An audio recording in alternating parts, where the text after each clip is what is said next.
Hey, welcome back. When you think about science, what pops into your head? You're probably picturing lab coats, data, hard facts, right?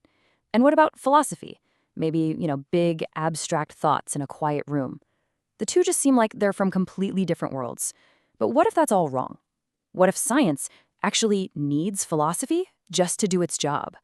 Today, we're diving into a really radical idea from the philosopher George Hegel, one that connects these two fields in a powerful, kind of hidden partnership. So let's start with this apparent conflict. It's the classic showdown, the scientist versus the philosopher. One is supposed to deal with the observable world, the other with the world of pure ideas.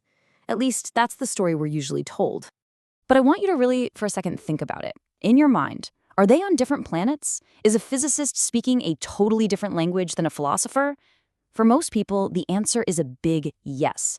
But let's unpack why we think that. I mean, we all know these stereotypes, don't we? We picture science in lab coats, crunching hard data, giving us objective facts. And philosophy? Well, that's for the armchairs, the big subjective ideas. Some people might even just call them opinions. It's a very neat and tidy separation. But Hegel looked right at this divide and saw something that, well, pretty much everyone else was missing. And that's where George Hegel comes in. He was a German philosopher who just proposed a completely different way of looking at this whole relationship. He didn't see two separate fields fighting for territory. He saw one single integrated process. Okay, so here's the big idea. For Hegel, philosophy isn't something that happens before you do science, or as a commentary after the science is done. He saw it as the act of deliberate reflection on science itself.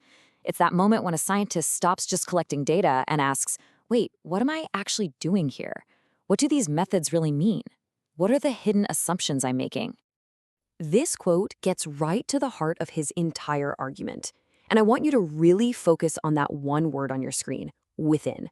This is the game changer. Philosophy isn't some outsider critiquing from the sidelines.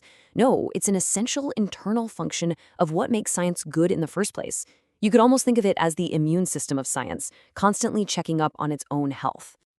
So if philosophy is a function times within science, what's the big deal? Why is that so important? Well, for Hegel, this wasn't just some clever thought experiment. It was an absolutely necessary partnership, fundamental for science to actually move forward. So why is it so necessary? Well, because without that moment of philosophical reflection, science is kind of just flying on autopilot. It's blindly following a set of rules. It can't fully grasp why its methods work, what their limits are, or how its own structure is shaping the answers it gets. It needs philosophy to become truly self-aware. You can really think of it like this three-step loop that just keeps going. So a scientist is doing their thing, running experiments, gathering data. That's step one, scientific inquiry. Then comes step two, philosophical reflection. They step back and question the very nature of what they're doing. And that leads directly to step three, scientific self-awareness, which then feeds back and makes the next round of scientific inquiry even better. It's a constant cycle of doing and understanding. Now, this whole idea is actually built on an even deeper philosophical foundation. And this one gets to the very heart of what knowledge even is. It's all about the massive difference between a thing simply existing and a thing being known. Just look at the two sides here. On one side, you've got ontological reality. A rock exists on Mars, whether we know about it or not. It's just there. But on the other side, you have something being known, and that requires an active cognitive understanding. It's the difference between the rock simply existing and a geologist actually comprehending its makeup, its history, its place in the solar system. And this all points to the active role that our own minds play. See, knowledge isn't something we just passively soak up like a sponge. Our minds are more like architects, actively constructing our understanding of the world. And that process of construction, the rules, the logic, the frameworks we use, that's exactly what philosophy helps science to examine and to understand. So the core takeaway from Hegel's big insight is that this hard and fast line we draw between science and philosophy, it's really just an illusion. Science provides the raw material for reflection, and philosophy gives us the tools for that reflection. They are truly two sides of the very same coin in our quest for knowledge. Which, of course, leaves us with one final and pretty crucial question to chew on.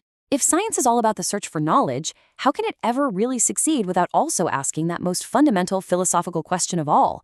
What does it truly mean to know something in the first place? Something to think about. Thanks for tuning in.